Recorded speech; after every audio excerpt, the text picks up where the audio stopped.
9 mstari wa 4. Tuone Mungu anatuambia nini. Maana Mungu anatuambia kwamba tuweze kufanya kazi yake maadamu ni mchana, maana usiku unakuja. Kwa hivyo ndo maana anatuambia tufanye kazi yake maadamu ni mchana.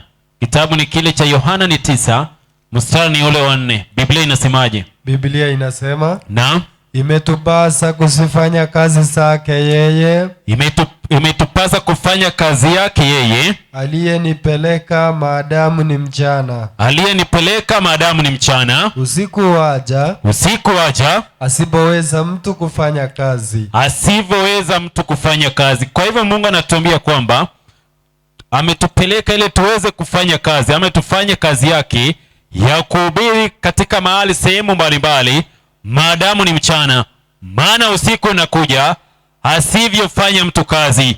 Maana kipindi tunaishi watu wako karibu na Mungu, tena watafuti kuona uso wa Mungu. Watu wako katika kazi zao, wakifanya biashara zao wenyewe, lakini hawaoni kwamba imewapasa kutafuta Mungu maadamu ni mchana. Maana siku hizi watu wanalia, kila kitu imeharibika, biashara imeharibika, watu wanalia huku na huku, wakibeba mabango wakilia kwamba serikali wasaidie. Lakini Biblia inatuambia kwamba tukiona hizi vitu zote, inafaa tuinue macho yetu mbinguni ili tuweze kutazama Yesu, maana yeye ndiye mwanzilishi wa imani yetu. Maana watu siku hizi wanainua mbao wakisema uchumi ni mbaya, lakini kitu hawajui kwamba maisha mahali imefika sasa, maisha ama uchumi wa hii dunia iwezi inuka tena, maana imeanguka. Twende kitabu ni kile cha Isaya. Isaya ni 24 anzia mstari ni ule wa 19. Dunia mahali imefika dunia, uchumi wa hii dunia iwezi inuka, maana mzigo wa dhambi wa hii dunia imeilemea. Isaya ni 24 mstari ule wa 19 inasemaje? Biblia inasema, naam, dunia kuvunjika inavunjika sana. Dunia kuvunjika inavunjika sana.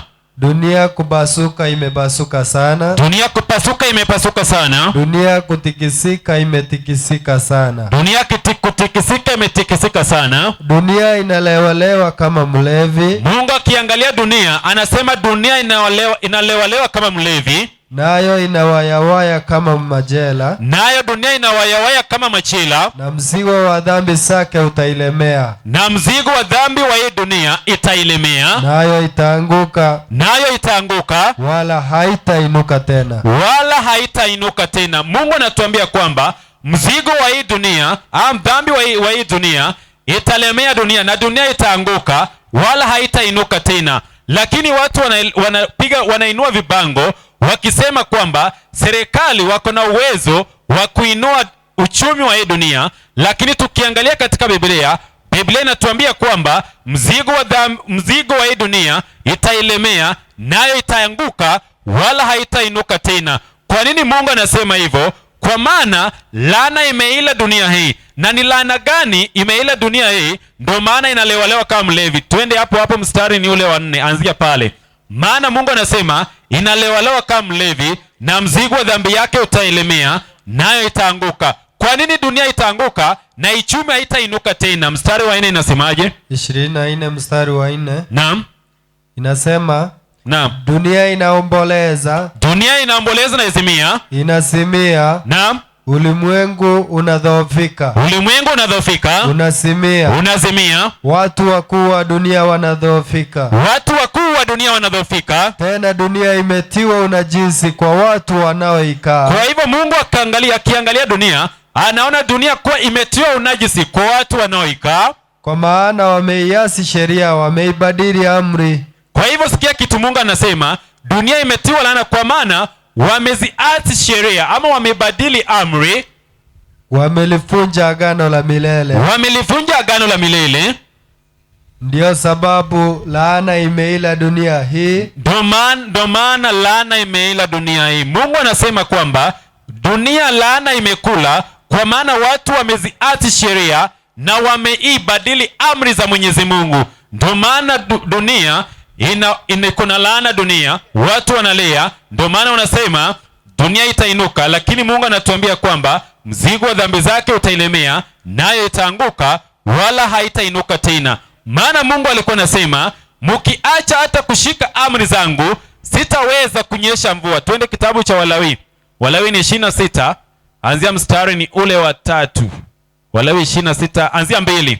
26:2. Maana Mungu anasema kama tukitaka tupate mvua kwa wakati wake, ama tuweze kukaa katika maagizo yake, tukae katika maagizo yake, ndipo Mungu ataweza kutunyeshia mvua kwa wakati wake. Lakini siku hizi watu wakiangalia, wanasema tukipanda mti ama tukifanya hiki ndivyo mvua itakaponyesha. Lakini Mungu anatuambia kwamba tukishika amri zake, yeye atatuonyeshia mvua kwa wakati wake. Kitabu ni kile cha Walawi. Walawi ni 26, mstari ni ule wa 2. Biblia inasemaje? Walawi 26 mstari wa 2. Sishikeni sabato zangu. Anzia 3. 3 inasema, naam, kama mkienda katika amri zangu, kama mkienda katika amri zangu na kuyashika maagizo yangu, na kuyashika maagizo yangu na kuyafanya, ndipo nitasinyesha mvua zenu, ndipo nitakazinyesha mvua zenu kwa nyakati zake, na nchi itazaa maongezo, na nchi itazaa maongeo. Kwa hivyo Mungu anatuambia kwamba tukishika amri zake, yeye atatunyeshia mvua kwa wakati wake. Lakini saa hizi watu wanasema tupande mti ndio mvua iweze kunyesha. Lakini Mungu anatuambia kwamba tukishika amri zake atatunyeshia mvua kwa wakati wake. Ndio maana saa hizi tunaona tunakaa katika dunia, watu wanalea, wanapanda mbegu. Unapata mtu analima ekari kama ekari 5 la mahindi, anaweka mahindi ndani, anaweka maragwe ndani, lakini siku ile anaenda kuvuna, munapata mtu anavuna kitu kidogo ama anavuna gorogoro moja, lakini mbegu ambayo alitumia kupanda katika ekari 5 ni mbegu nyingi. Lakini tuende kitabu cha Hagai. Hagai ni 1 mstari wa 6. Maana Mungu anasema tunapanda mbegu nyingi lakini tunavuna kidogo. Kwa nini? Kwa maana tutaki kuenenda katika sheria za Mwenyezi Mungu ambayo alitupea. Biblia inasemaje? Hagai ni 1 mstari ni ule wa 6. Inasemaje?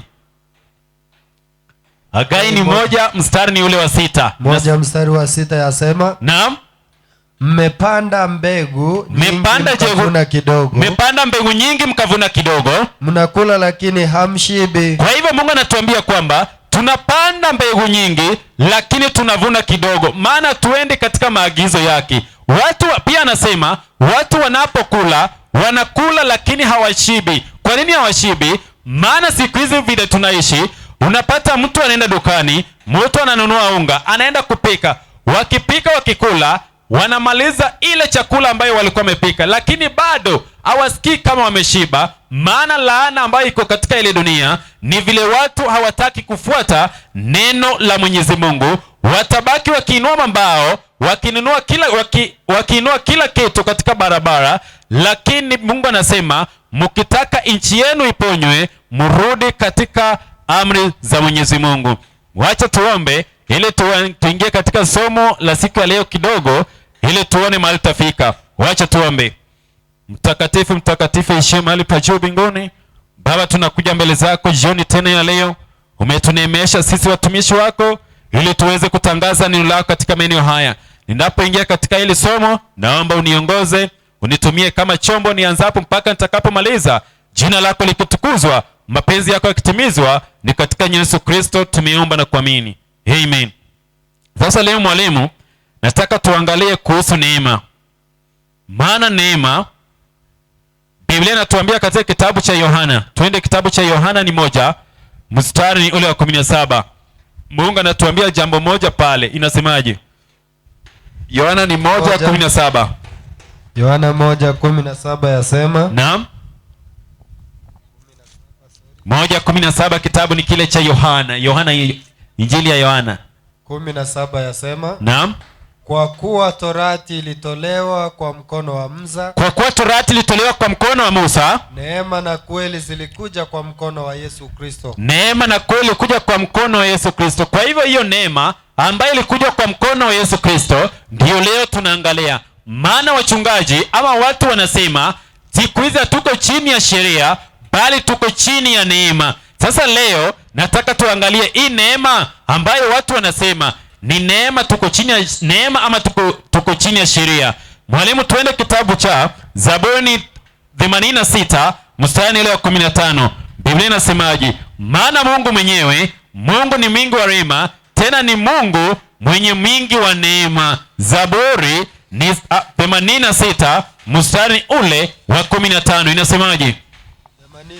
86 mstari wa 15 yasema, naam, lakini wewe Bwana u Mungu, Bwana u Mungu wa rehema na neema, Bwana u Mungu wa rehema na neema, mvumilivu, mwingi wa fadhili, Mungu mwingi wa fadhili. Kwa hivyo Mungu anatuambia yeye ni mwingi wa rehema na ni mwingi wa neema. Maana watu wakiangalia neema wanaona kuwa neema ilianza katika Agano Jipya, lakini neema ilianza katika kitabu cha Mwanzo. Maana ukisoma katika kitabu cha Timotheo wa kwanza, Timotheo wa pili samani, Timotheo ni ule wa pili 1 mstari ni ule wa 9. Biblia inatuambia kwamba Mungu ama Yesu alitupea neema yake hata kuanzia mwanzo. Katika kitabu cha Mwanzo, mwalimu umefika pale, kitabu ni Timotheo wa pili 1 mstari ni wa 9 inasemaje? 1 mstari wa 9 yasema, naam, ambaye alituokoa akatuita kwa mwito mtakatifu, si kwa kadiri ya matendo yetu sisi, bali kwa kadiri ya makusudi yake yeye na neema yake. Neema hiyo tulipewa katika Kristo Yesu tangu milele. Kwa hivyo neema hiyo tulipewa naye Yesu tangu milele. Milele ni ilianza zamani na bado itaendelea mpaka milele. Milele ni haina mwisho ama haina mwanzo yake. Ndio maana Mungu anatuambia, Yesu anatuambia alitupea ile neema kuanzia mwanzo, ambayo Bwana azidi kutuambia kwamba tuzidi kushikilia neema, maana kuna kazi neema ilikuwa tusaidie. Maana tukiangalia katika kitabu cha Mwanzo, neema ilipatikana pale, maana Mungu alipea mwanadamu sheria, akamwambia mwanadamu, twende kitabu cha Mwanzo 2:16. Mungu anapatia mwanadamu sheria, anaambia hiki ndio sheria, ukae katika sheria wala usivunje, na utakapovunja hii sheria wewe mwanadamu utakufa. Mwanzo ni 2 mstari wa 16 yasema, naam, Bwana Mungu akamwagiza huyo mtu akisema, matunda ya kila mti wa bustani waweza kula, walakini matunda ya mti wa ujuzi wa mema na mabaya usile. Kwa maana siku utakapokula matunda ya mti huo utakufa. Kwa hivyo Mungu anapatia mwanadamu sheria katika shamba la Edeni ili mwanadamu aweze kutunza sheria ama kukaa katika sheria la Mwenyezi Mungu. Lakini tunaona mwanadamu anavunja hii sheria, dhambi inaingia katika ulimwengu. Dhambi ilipoingia, ilikuwa mwanadamu, maana aliambiwa ukikula hiki tunda utakufa. Na mwanadamu alipokula tunda katika kitabu cha Mwanzo 3 mstari wa 7, mwanadamu hakufa. Kuna kitu ilikufa badala ya mwanadamu, ambayo tunapata, tuende kitabu cha Mwanzo ni 3:21. Tunapata kuna kitu ambayo ilikufa badala ya mwanadamu, ndio ikakuwa kama neema. Maana mwanadamu ilikuwa akivunja sheria ilikuwa kufe, lakini kuna kitu ilikufa badala ya mwanadamu. 3:21 kitabu ni cha Mwanzo inasema, naam, Bwana Mungu akawafanyia Adamu na mkewe mavazi ya ngozi, akawavika. Bwana Mungu akasema, naam, basi huyu mtu amekuwa kama mmoja wetu. Achia pale mwalimu. Kwa hivyo Bwana Mungu akafanyia Adamu na mkewe mavazi ya ngozi, akawavika. Kwa hivyo tunaona pale mwanakondoo anachinjwa katika Mwanzo 3:21. Mwanakondoo anachinjwa ili aweze kuchukua dhambi ya yule mwanadamu, ama ni kama neema, maana ilikuwa mwanadamu aweze kufa, lakini hakufa. Kitu ikakufa badala yake. Kitu ambaye ilikufa badala yake, mwanakondoo alikachinjwa. Sasa huyu mwanakondoo ambaye alichinjwa alikuwa na mlenga nani? Kitabu ni kile cha Yohana ni 1 mstari ni ule wa 29. Yohana ni 1 mstari ni ule wa 29. Maana kuna kitu ilikufa badala ya mwanadamu. Ni kitu gani? Twende kitabu cha Yohana 1 mstari ni ule wa 29. Siku ya pili yake amuona Yesu anakuja kwake. Siku ya pili amuona Yesu anakuja kwake. Akasema, tazama mwana kondoo wa Mungu. Tazama mwana kondoo wa Mungu. Aichukuaye dhambi ya ulimwengu. Aichukuaye dhambi ya ulimwengu. Kwa hivyo soma. Huyu ndiye niliyenena habari zake. Huyo ndiye niliyenena habari zake. Ya kwamba yuaja nyuma yangu. Kwa hivyo kitu ambaye Mungu Yesu Kristo anakuja pale ili kama neema ili aweze kusaidia mwanadamu. Lakini watu wanasema kwamba neema ilianza katika kitabu ama katika Agano Jipya. Pale ati mwanzo hakukuwa na neema, lakini napata mwanadamu pale katika shamba la Edeni anapata neema machoni pa Mungu, kwa maana ilikuwa mwanadamu akufe, kitu ikakuja ambaye ni neema ikasaidia mwanadamu akaponea, ama mwanadamu hakufa, kitu ikakufa badala yake. Mtu wa pili kupata neema machoni pa Mungu ni mtu alikuwa anaitwa Nuhu. Kitabu ni kile cha Mwanzo ni 6 mstari ule wa 8. Maana kuna mtu wa pili ambaye tunaona kwamba anapata neema machoni pa Mungu.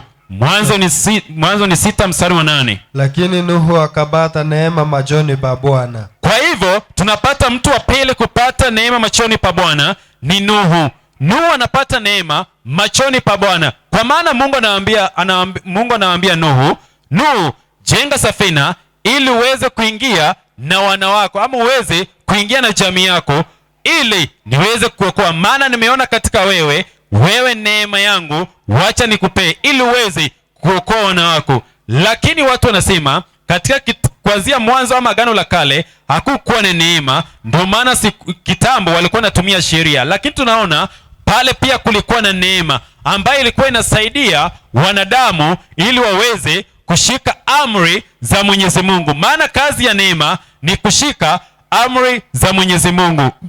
Maana kama hakuna sheria, watu wanasema tunakaa chini ya neema, hatuko chini ya sheria. Tuulize Biblia, tufanye dhambi ama tuache sheria ili tuweze kukaa chini ya neema? Tuende kitabu cha Warumi ni 6. Warumi ni 6 mstari ule wa 1. Maana watu wanasema hatuko chini ya sheria bali tuko chini ya neema. Kwa sasa tufanye dhambi kwa maana tuko chini ya sheria? Tuko chini ya neema?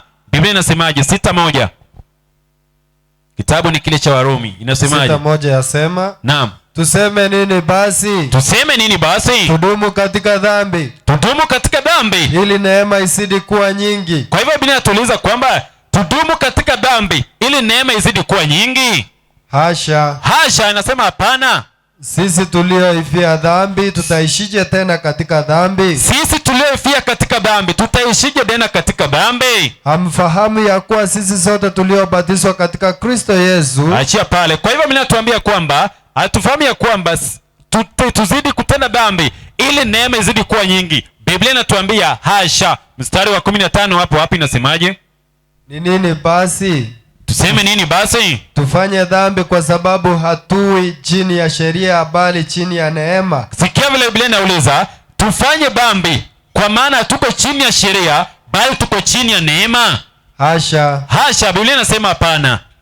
Hamjui ya kuwa kwake yeye ambaye mnajitoa nafsi zenu kuwa mtumwa wake katika kumtii. Kwa hivyo Biblia inatuambia kwamba tufanye dhambi kwa kuwa tuko chini ya sheria, tuko chini ya neema. Biblia inasema kwamba hapana, hatufai kufanya dhambi kwa sababu tuko chini ya neema ili tuache sheria. Biblia imekataa. Kwa hivyo kazi ya neema ilikuwa itufundishe ili tusikue tukitenda dhambi. Kazi ya neema ilikuwa kutufundisha. Twende kitabu cha Tito ni 2 mstari ni ule wa 11. Maana hiyo ndio ilikuwa kazi ya neema.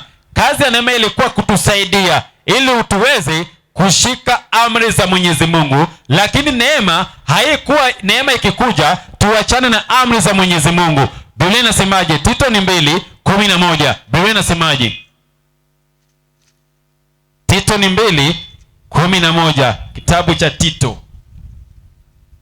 Maana kuna watu wanasema siku hizi tuko chini ya sheria, tuko chini ya neema. Sasa inafaa tuachane na amri ili tuweze kushika neema, tukae katika neema. Na tumeona Biblia inasema kwamba tufanye dhambi kwa maana tuko chini ya sheria ila chini ya neema. Biblia inasema hapana. Maana neema ya Mungu iwaokoayo wanadamu wote. Maana neema ya Mungu iwaokoayo wanadamu wote imefunuliwa. Nayo yatufundisha kukataa ubaya. Neema inatufundisha kukataa ubaya na tamaa za kidunia. Tupate kuishi kwa kiasi. Ili tupate kuishi kwa kiasi na haki na utauwa katika ulimwengu huu wa sasa. Kwa hivyo kazi ya neema ilikuwa inatusaidia kushika, ama ilikuwa inatusaidia katika uovu ili tusitende dhambi. Maana ukiwa na neema haungeweza kuua mwenzako. Ukiwa na neema haungeweza kufanya uzinzi. Maana neema bado ilikuwa inakurudisha katika amri za Mwenyezi Mungu. Lakini siku hizi wanasema hatuko chini ya sheria bali tuko chini ya neema. Hebu uliza huyo mchungaji, mtu ambaye anasema hatuko chini ya sheria, tuko chini ya neema. Muulize kama tuko chini ya neema, unaweza lala na mke wa mtu? Atakwambia hapana. Kama tukuuliza tena, kama tuko chini ya neema, unaweza iba kitu ya mtu? Anakwambia hapana. Kama tuko chini ya neema, unaweza piga mamako? Atakwambia hapana. Kama tuko chini ya neema, unaweza shuhudia jirani yako uongo? Atasema hapana. Kama tuko chini ya neema, utachonga sanamu? Atakwambia hapana. Kama tuko chini ya neema, unaweza taja jina la Mungu bure? Atakwambia hapana. Kama tuko chini ya neema, unaweza kuwa na mungu mwingine? Atakwambia hapana. Kama tuko chini ya neema, unaweza vunja sabato? Atakwambia hapana, sheria iligongelewa msalabani. Kwa hivyo katika amri moja ya sabato ndio watu wote wanakuja kukataa ati tuko chini ya sheria, tuko chini ya neema. Maana kazi yao ilikuwa kupinga sabato ya Mwenyezi Mungu. Hiyo ndio lengo lao. Maana ukimwambia sabato, anakwambia sheria ziligongelewa msalabani. Lakini ukimwambia usiue, atakwambia sheria inakataa. Ukimwambia ukimwambia uibe, anakwambia sheria imekataa. Ukimwambia usizini ama umwambie zini, anakwambia hiyo sheria imekataa. Lakini ukimwambia sabato, anakwambia iliisha msalabani. Kwa hivyo ilikuwa lengo la wachungaji waweze kukataa amri za Mwenyezi Mungu. Maana Biblia inasema kwamba wachungaji waliharibu neema ya Mungu, ama wameweka neema ya Mungu kuwa ni ufisadi. Kwa njia gani? Twende kitabu cha Yuda. Kitabu ni kile cha Yuda ni 1, mstari ni ule wa 4. Maana inasema watafanya neema ya Mungu kuwa ufisadi ili waweze kufanya vitu vyao wenyewe. Yuda ni 1, mstari ni ule wa 4. Inasemaje? Yuda ni 1, Yuda 1:4. Yuda unajua iko na chapter 1 peke yake. Maana Mungu anatuambia kwamba watafanya neema ya Mungu kuwa ufisadi ili waweze kufanya vitu vyao wenyewe ambayo itaweza kuwapendeza. Inasemaje? Yuda 1 ni mstari wa 4. Hilo ndo andiko letu la mwisho ili tuweze kuingia katika fundisho la unabii. Biblia inasemaje? Biblia inasema, naam, 1:4 kitabu cha Yuda. Kwa maana kuwa watu waliojiingiza kwa siri. Kwa maana watu waliojiingiza kwa siri. Watu walioandikwa tangu zamani. Watu walioandikwa tangu zamani. Hukumu hii. Makafiri. Watu makafiri. Sikia vile wanaitwa. Ni watu Biblia wanaita aje? Watu makafiri. Endelea. Wabadilio neema ya Mungu wetu kuwa ufisadi. Unasikia vile wanasema watu makafiri ambao wanabadili neema ya Mungu kuwa nini? Ufisadi. Kuwa ufisadi. Kwa hivyo binasema watu ambao wanabadili neema ya Mungu kuwa ufisadi wanaitwa makafiri, ama watu ambao hawakuandikwa katika kitabu kile tangu Mungu kuweka msingi wa dunia hii. Ndio maana wanabadili neema ya Mungu kuwa ufisadi ili watu wasione sheria za Mwenyezi Mungu. Tutaendelea pale kuguza neema kesho, kama tutafika mapema tutaendelea kuguza pale neema ili tuone neema tena ilikuwa inatufundisha nini. Maana Mungu anatuambia tuzidi kushika amri zake, ama tukae katika neno lake, hasa kipindi hiki cha mwisho ambayo watu wanaona kwamba hawana haja sana na Mwenyezi Mungu. Wanashikilia kazi kana kwamba kazi ndio itaweza kuokoa katika siku za mwisho, lakini hawajui kwamba akilala leo ni nini kitakacho mbele. Maana unapokufa, mahali unapoenda kaburini, pale kaburini huwezi badilika. Kama ulikufa ukiwa mwizi, utalala pale ukiwa mwizi. Kama ulikufa ukiwa mkora, utalala pale ukiwa mkora. Hautapata nafasi ya kutubu ili uweze kukubaliwa kuingia mbinguni. Mungu naweze kuwabariki. Tutaendelea na fundisho hilo kesho ili tuweze kuona mambo gani Mungu anasema katika neema. Na Mungu azidi kuwabariki. Wacha tusimame ili tuweze kuomba. Tunaomba. Baba yetu wa mbinguni, jina lako litukuzwe.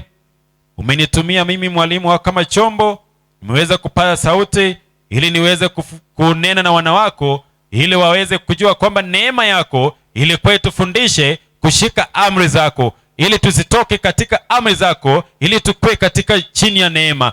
Baba, umeweza kutufundisha, na tunaomba kwamba uzidi kutupatia Roho Mtakatifu wako aweze kutufundisha na kushika neno lako. Tukue kama watu wa Beraya ambao walikuwa wakifundishwa, wanaenda na kuchunguza na maandiko ili wapate kama neno hile ilikuwa ni la kweli. Jina lako litukuzwe. Mapenzi yako yakitimizwa, mtumie mwalimu ambaye anakuja na fundisho la unabii, mtumie kama chombo. Mapenzi yako yatimizwe. Ni katika jina la Yesu Kristo tumeomba na hata kuamini.